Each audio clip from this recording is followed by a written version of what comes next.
معزز سامعین کرام و خواتین و حضرات، السلام علیکم ورحمۃ اللہ وبرکاتہ۔ میں امید کرتا ہوں کہ آپ سب خیریت سے ہوں گے۔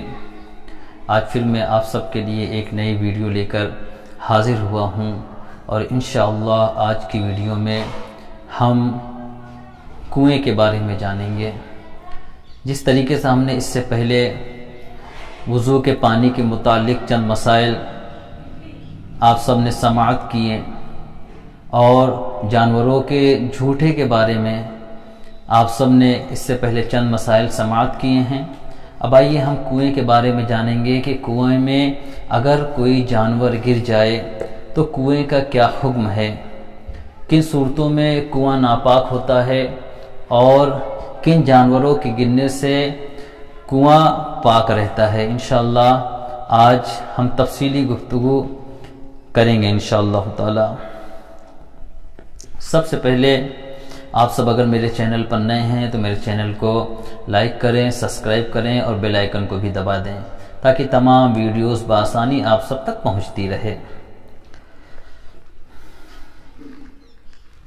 اب سب سے پہلے ہم جانیں گے کہ کنواں کیسے ناپاک ہوتا ہے۔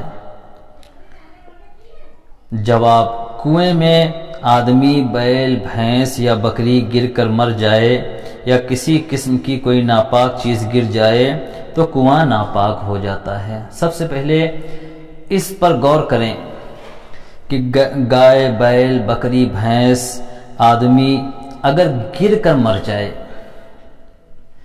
یعنی کنویں میں گر گیا اور اسی میں مر گیا، تو تمام صورتوں میں سب سے پہلے کنواں ناپاک ہو جائے گا۔ ہمیں کنویں کو پاک کرنا ضروری ہے۔ جب تک ہم پاک نہ کریں گے تب تک اس کنویں کا پانی ناپاک رہے گا۔ کنویں میں اگر کوئی جانور گر جائے اور زندہ نکال لیا جائے تو کنواں ناپاک ہوگا یا نہیں؟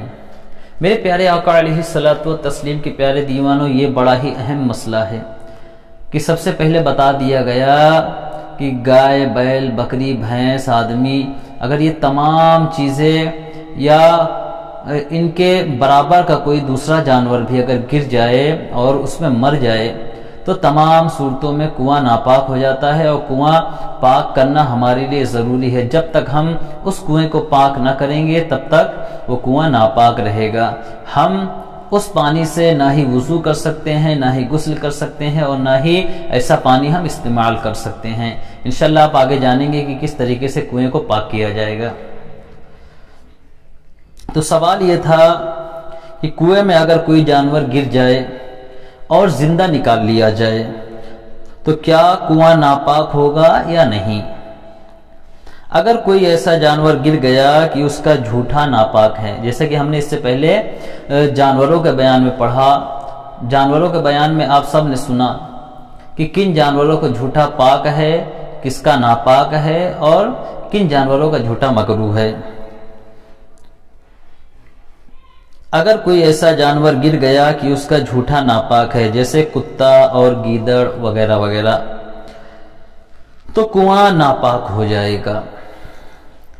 اور وہ جانور گرا جس کا جھوٹا ناپاک نہیں، جیسے گائے، بیل، بکری، بھینس وغیرہ، اور ان کے بدن پر نجاست بھی نہ لگی ہو، تو گر کر زندہ نکل آنے کی صورت میں جب تک ان کے پاخانہ پیشاب کر دینے کا یقین نہ ہو، کنواں ناپاک نہ ہوگا۔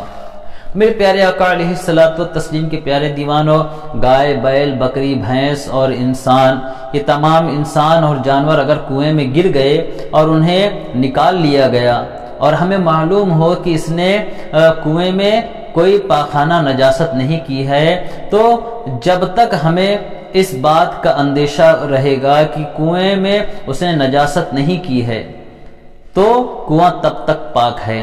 اگر یہ اندیشہ ہو کہ جانور نے کنویں میں نجاست کر دی ہے تب وہ کنواں ناپاک ہو جائے گا۔ سوال: کنواں اگر ناپاک ہو جائے تو کتنا پانی نکالا جائے؟ یہ بھی اہم مسئلہ ہے۔ آج اگرچہ ہم شہروں میں رہتے ہیں، کنویں کا کوئی استعمال نہیں، ہمارے لیے نل کے ذریعے پانی آتا ہے، لیکن آج بھی بہت سارے ایسے گاؤں کھیڑے ہیں یو پی، بہار، راجستھان وغیرہ میں جہاں لوگ کنویں کا ہی پانی استعمال کرتے ہیں۔ تو ان کے لیے یہ جاننا بہت ضروری ہے، اور آپ بھی جانیں، آپ کا بھی جانا ہوتا ہے، اگر آپ ایسی کوئی چیز دیکھیں تو انہیں دینی مسائل بتائیں تاکہ وہ ہمیشہ اس پر عمل کرتے رہیں، اور جب تک وہ لوگ اس بات پر عمل کرتے رہیں گے انشاءاللہ آپ کو ثواب ملتا رہے گا۔ اگر کنویں میں نجاست پڑ جائے، یا آدمی، بیل، بھینس، بکری یا اتنا ہی بڑا کوئی دوسرا جانور گر کر مر جائے، یا 2 بلیاں مر جائیں، یا مرغی اور بطخ کی بیٹ گر جائے یعنی نجاست گر جائے، یا مرغا، مرغی، بلی، چوہا، چھپکلی یا اور کوئی بہتے ہوئے خون والا جانور کنویں میں مر کر پھول جائے یا پھٹ جائے، یا ایسا جانور گر جائے کہ جس کا جھوٹا ناپاک ہے اگرچہ زندہ نکل آئے، جیسے سور اور کتا وغیرہ، تو ان سب صورتوں میں کل پانی نکالا جائے گا۔ میرے پیارے آقا علیہ الصلوۃ والتسلیم کے پیارے دیوانوں، سب سے پہلے میں نے آپ سب کو بتا دیا کہ جانور اگر پانی میں گر جائے اور پھول جائے یا پھٹ جائے، تمام صورتوں میں سارے کنویں کا پانی نکال کر اسے پاک کیا جائے، تب کنواں پاک ہوگا، اور جب تک پاک نہ کیا جائے گا تب تک اس کا پانی ناپاک رہے گا، ہم اس سے کسی بھی طرح کا کوئی فائدہ نہیں اٹھا سکتے۔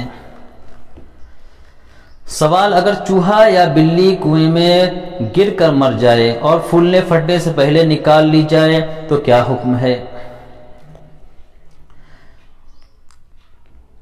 اگر چوہا یا چھچھوندر، گوریا، چڑیا، چھپکلی، گرگٹ یا ان کے برابر یا ان سے چھوٹا کوئی بہتے ہوئے خون والا جانور کنویں میں گر کر مر جائے اور پھولنے پھٹنے سے پہلے نکال لیا جائے تو 20 ڈول سے 30 ڈول تک پانی نکالا جائے گا، اور اگر بلی، کبوتر، مرغی یا اتنا ہی بڑا کوئی دوسرا جانور کنویں میں گر کر مر جائے اور پھولے پھٹے نہیں تو 40 ڈول سے 60 ڈول تک پانی نکالا جائے گا۔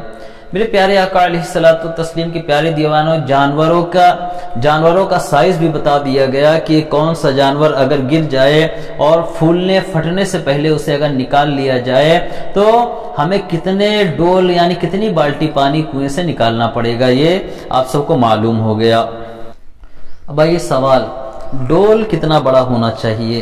جو ڈول کنویں پر پڑا رہتا ہے وہی ڈول معتبر ہے، اور اگر کوئی ڈول کنویں کے پاس نہیں ہے اور کوئی ڈول خاص کنویں کے لیے نہ ہو تو ایسا ڈول ہونا چاہیے کہ جس میں 1 سا یعنی تقریباً 5.25 کلو پانی آ جائے، یعنی اتنی بڑی بالٹی ہونی چاہیے کہ 5.25 کلو پانی اس میں آ جائے۔ اگر ہم نے اس کے اعتبار سے کنویں سے پانی نکال لیا تو کنواں پاک ہو جائے گا۔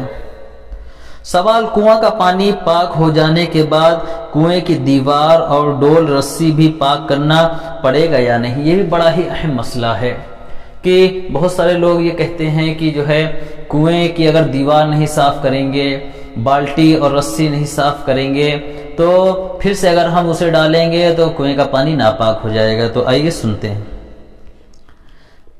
آئیے سنیے جواب۔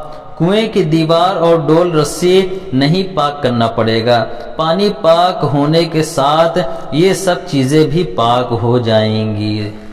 تو میرے پیارے آقا علیہ الصلوۃ والتسلیم کے پیارے دیوانوں، میں امید کرتا ہوں کہ آپ سب کو آج کی ویڈیو میں کنویں کے بارے میں بہت ساری معلومات ہو گئی ہوگی، اور آپ ایسی ہی چھوٹی چھوٹی بہترین معلومات حاصل کرنے کے لیے میرے چینل کو لائک کریں، سبسکرائب کریں اور بیل آئیکن کو بھی دبائیں، اور کمنٹ کر کے سوال و جواب بھی آپ کر سکتے ہیں۔ انشاءاللہ میں پوری کوشش کروں گا آپ کے تمام سوالوں کے صحیح جواب دینے کی۔ تو آئیے اللہ عز و جل کی بارگاہ میں دعا کرتے ہیں کہ اللہ عز و جل ہم سب کو حق کہنے، حق سننے اور حق پر عمل کرنے کی توفیق عطا فرمائے۔ وما علینا الا البلاغ المبین۔ السلام علیکم ورحمۃ اللہ وبرکاتہ۔